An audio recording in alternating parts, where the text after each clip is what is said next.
Assalamualaikum warahmatullahi wabarakatuh.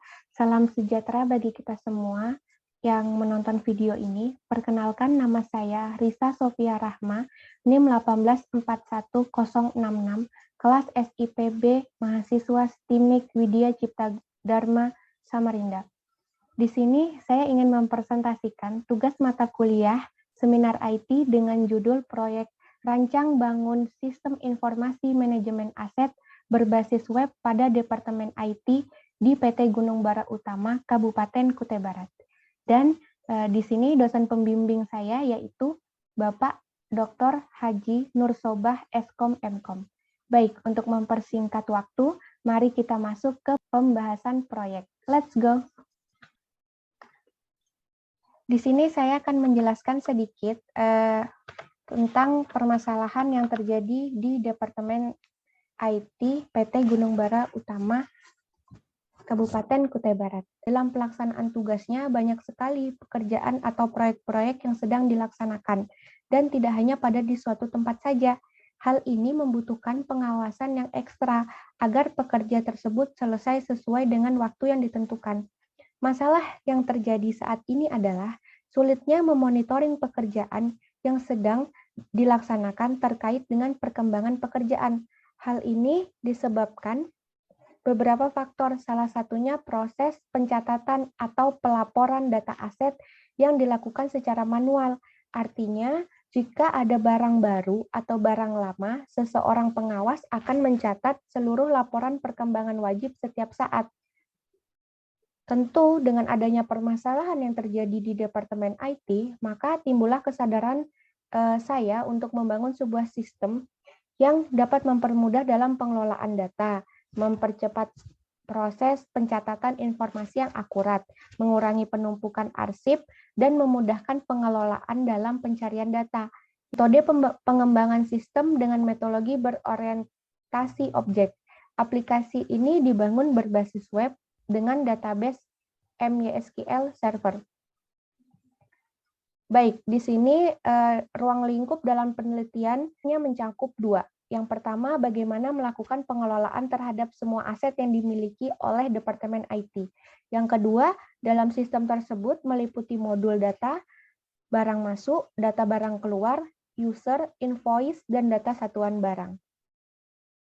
Adapun bahan dalam ruang lingkup perusahaan, saya melakukan pengumpulan data dengan metode kualitatif. Mengapa metode kualitatif saya pilih? Karena saya melakukan penelitian pada lingkup yang kecil, yaitu di perusahaan. Berdasarkan kuesioner yang saya sebar kepada karyawan, saya dapat menyimpulkan di sebuah tabel di sebelah kanan, yaitu dari tingkat kemudahan, ada sangat mudah, mudah, sulit, dan sangat sulit. Saya mendapat jumlah 27 responden yang memberikan jawaban. Kuesioner berisikan pertanyaan seberapa mudah atau sulit untuk mendapatkan tingkat IT dengan sistem yang berjalan. Baik, untuk meyakinkan saya bahwa sistem yang saya kembangkan memang benar dibutuhkan, saya memberikan pertanyaan tentang seberapa penting dibutuhkannya sebuah sistem manajemen aset IT di perusahaan yang saya teliti. Kemudian pada tabel kedua di sebelah kiri, kita bisa lihat bahwa hasil yang dipresentasikan dari tingkat urgensi ada 27 responden mempresentasikan hasil survei tentang seberapa perlu untuk membuat sistem yang terkomputerisasi. Baik, kita masuk ke bagian tahap. Di sini saya ada 5 tahap. Yang pertama yaitu tahap analisa kebutuhan objek peneliti. Yang kedua ada tahap perancangan atau desain sistem. Tahap implementasi atau pengujian unit. Yang keempat ada tahap pengujian atau testing program. Yang kelima ada tahap instalasi atau pengelolaan sistem maintenance. Kita masuk ke bagian metode. Di sini saya menggunakan metode waterfall atau metode air terjun. Metode ini satu arah yang dimulai dari tahap persiapan sampai perawatan. Dan model inilah yang dipakai oleh saya dalam menganalisa sistem yang akan dikerjakan. Di sebelah kanan kita bisa dilihat di gambar ada metode tahap-tahap metode pengembangan waterfall dari rekrutmen, desain, implementation, verification atau validasi, dan terakhir ada operasi dan maintenance. Dalam pembuatan proyek ini, saya menggunakan beberapa alat. Yang pertama ada hardware, yang kedua ada software. Baik, hardware saya bagi menjadi 3. Yang pertama komputer atau laptop, yang kedua ada mouse, yang ketiga ada keyboard. Untuk softwarenya, yang pertama saya menggunakan SAM untuk menjalankan localhost, dan yang kedua ada phpMyAdmin untuk input database, yang ketiga ada Visual Studio Code untuk mengerjakan atau mengedit source code yang ada dalam sistem yang saya buat. Baik, kita masuk ke pembahasan. Pembahasan di sini saya menganalisa sistem terlebih dahulu. Pada saat ini Departemen IT di PT Gunung Bara Utama belum sama sekali memiliki sistem informasi internal untuk mengkontrol aset-aset yang dimiliki. Belum adanya sistem manajemen aset tersebut tentu akan mengalami kesulitan dalam penelusuran data-data aset. Permasalahan tersebut dapat menyebabkan pengelolaan aset kesulitan dalam melakukan yang pertama, pendataan jumlah aset. Tentu di dalam suatu perusahaan sangat banyak aset-aset yang selalu bertambah di setiap tahunnya atau di setiap bulannya. Yang kedua ada pendataan kondisi aset. Di sebuah perusahaan sangat kesulitan sekali jika tidak ada sebuah sistem yang mengatur pendataan kondisi aset, karena di setiap tahunnya atau di setiap bulannya aset pasti akan selalu bertambah karena disebabkan itu rusak atau hilang dan lain sebagainya. Yang ketiga ada pengelompokan aset berdasarkan jenisnya. Di dalam perusahaan pasti ada aset-aset yang sama. Contohnya saja komputer dipakai di beberapa titik kerja. Ada radio yang dipakai di beberapa titik kerja. Pasti sangat susah untuk mengelompokkan secara garis besar tentang manajemen aset. Hal tersebut dapat menyebabkan proses laporan aset serta penggantian aset yang rusak menjadi tidak maksimal. Untuk mengatasi permasalahan yang saya jabarkan di slide sebelumnya, maka sangat perlu sekali aplikasi yang dapat melakukan pengelolaan data aset, dimulai dari proses pengalokasian barang atau aset sampai pada proses pelaporan terhadap kondisi aset. Sistem manajemen aset yang dibuat ini menggunakan basis data yang berfungsi untuk menyimpan data dengan jumlah yang sangat banyak. Saya sudah menjelaskan di slide sebelumnya bahwa di sebuah perusahaan pasti selalu memiliki aset yang terus bertambah di setiap tahunnya atau di setiap bulannya. Dengan sistem manajemen aset ini diharapkan dapat memberikan kemudahan dalam beberapa hal. Yang pertama, pendataan jumlah aset. Yang kedua, pendataan aset berdasarkan kondisi aset. Dan yang ketiga, pengelompokan aset berdasarkan jenisnya. Sistem manajemen aset ini juga dirancang untuk dapat melakukan laporan terhadap kondisi aset yang ada, sehingga diharapkan dapat memberikan kemudahan terhadap pengelolaan aset dalam melakukan penelusuran data-data aset. Baik, kita masuk ke progres proyek. Yang pertama, dalam pembuatan proyek ini, saya menggunakan background dari file atau data perusahaan terkait. Yang kedua, setelah melakukan penelitian pada perusahaan, saya mendapatkan data dari responden untuk pembuatan database awal proyek saya. Yang ketiga, untuk ide pembuatan dan source code dari proyek yang saya buat, banyak mengambil referensi dari internet dan bimbingan langsung dari IT perusahaan terkait dalam menghadapi debugging guna mengevaluasi coding program saya. Baik, selanjutnya kita akan masuk ke project demo. Ini kita sudah masuk di form tampilan login. Di sini saya menggunakan username admin dan password admin. Kita bisa masuk atau kita bisa login dengan username dan password yang udah terdaftar di database. Langsung saja kita login. Ini adalah tampilan dari dashboard sistem yang saya buat. Baik, sebelum kita membahas lebih jauh, kita bisa edit di sini profile.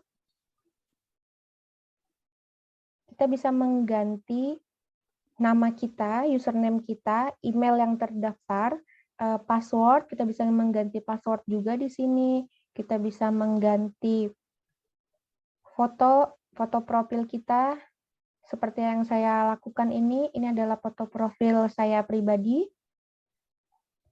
Terus, jika ingin kembali, kita langsung pencet lagi ke dashboard.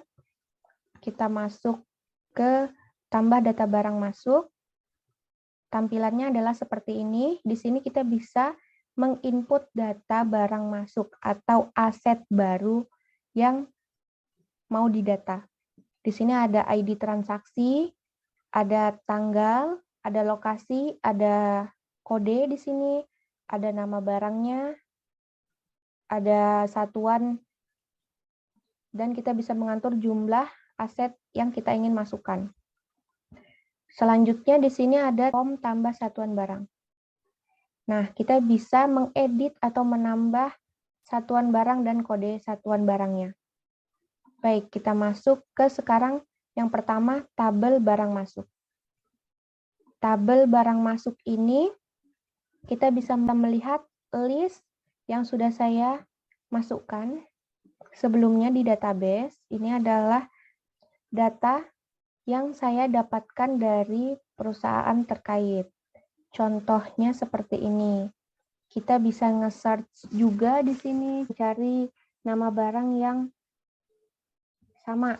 Misalnya di sini ada HP All-in-One Pavilion Nolegio dengan ID transaksi yang berbeda. Tentu saja berbeda karena tanggal pembelian juga berbeda, lokasi tetap sama karena masuknya di KM22 Office GBU-nya. Terus di sini kode barang juga berbeda. Kita bisa update. Di sini kita bisa mengganti tanggalnya, lokasinya, misalnya lokasinya salah, atau kode barang yang salah kita inputkan, atau kita bisa menambah nama barangnya, atau mengganti jumlahnya. Tinggal di submit, nanti akan keluar tanda sukses, data barang berhasil diupdate, atau kita bisa keluarkan dengan memencet tombol ini. Nah, kalau kita keluarkan ini, tambah barang keluar, karena nanti dia akan masuk di tabel barang keluar. Barang keluar ini untuk aset yang sudah tidak dipakai, atau aset yang udah hilang, aset yang udah rusak, karena kita masih menyimpan record dari data asetnya, maka kita perlu juga menginputkan di tambah barang keluar. Seperti ini.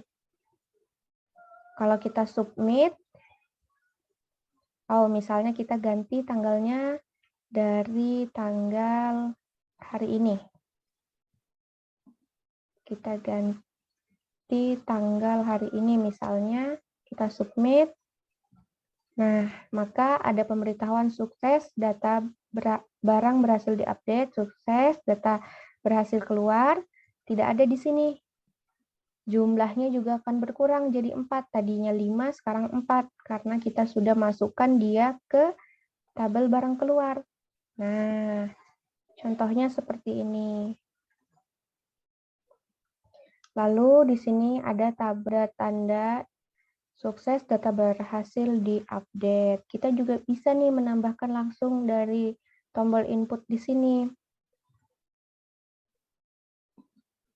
Kita coba inputkan barang, misalnya tanggal 27 bulan 9 tahun 2021 misalnya. GBU 2021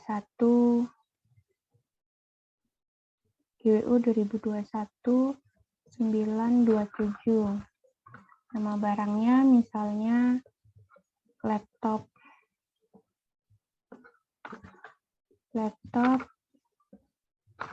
Acer Predator. Kita pilih satuannya pieces, terus kita misalnya ingin memasukkan barang aset baru sejumlah 10 dengan nama barang laptop Acer Predator. Terus kode barangnya GBU. Misalnya kita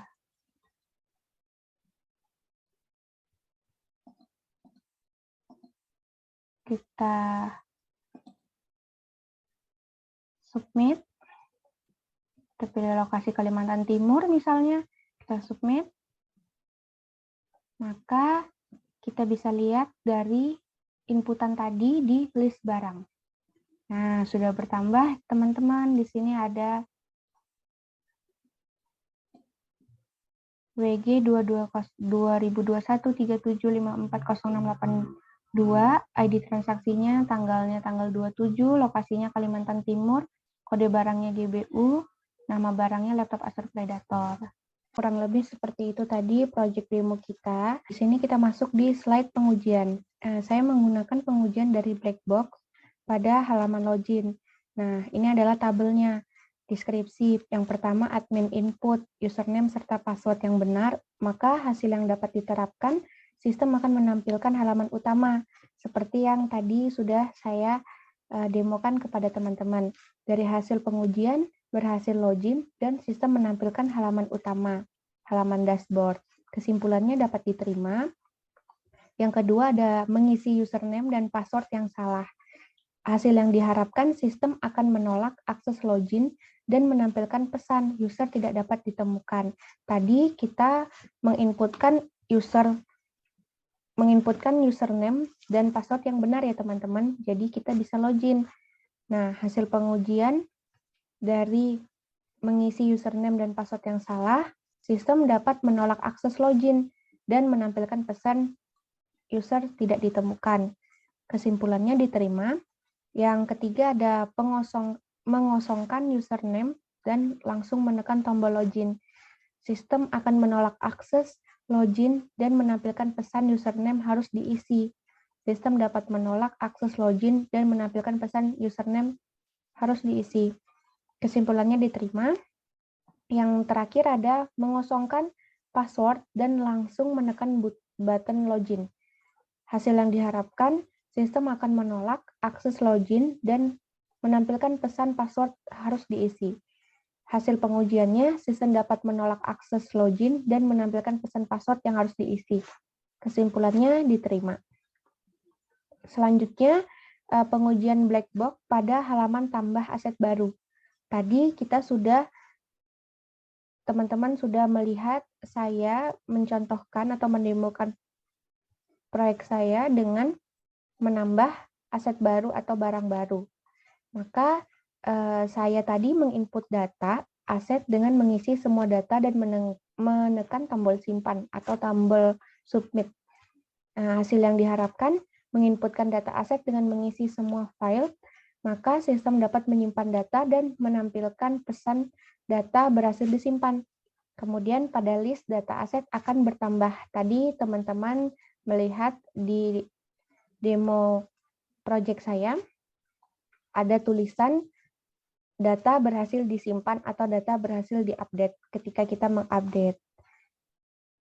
Hasil pengujiannya sesuai, yaitu sistem dapat menyimpan data aset dan sistem dapat menampilkan pesan data berhasil disimpan. Kemudian pada list data, aset bertambah. Tadinya yang aset bertambah dari 4 menjadi 5, kesimpulannya diterima. Yang terakhir ada admin, mengosongkan data aset kemudian menekan tombol simpan. Sistem akan menolak dengan memberikan informasi pesan data aset harus diisi. Hasil pengujiannya, sistem dapat menolak dengan memberikan informasi pesan data aset harus diisi. Kesimpulannya diterima. Baik, di sini kita masuk ke slide terakhir, yaitu kesimpulan dari sistem yang saya buat. Yang pertama, sistem informasi manajemen aset ini dibangun dengan modal pengembangan waterfall dan pemodelan perancangan sistem dengan UML, yang mana secara fungsional sesuai dengan yang diharapkan. Yang kedua, dengan dikembangkannya sistem informasi manajemen aset ini dapat memberikan kemudahan pendataan jumlah aset, pendataan kondisi aset, dan pengelompokan aset berdasarkan jenisnya, serta memudahkan dalam melakukan penelusuran data-data aset. Sekian dan terima kasih. Teman-teman sudah menonton atau menyimak video yang saya paparkan dari slide pertama hingga ke demo program dan kesimpulan. Mohon maaf bila ada salah-salah kata yang saya sampaikan atau perilaku saya yang kurang berkenan. Jangan lupa untuk like dan share video ini ke semua teman-teman yang belum menonton agar dapat menonton video ini. Kuliah IT di Cida aja. Wassalamualaikum warahmatullahi wabarakatuh. Salam sejahtera bagi kita semua.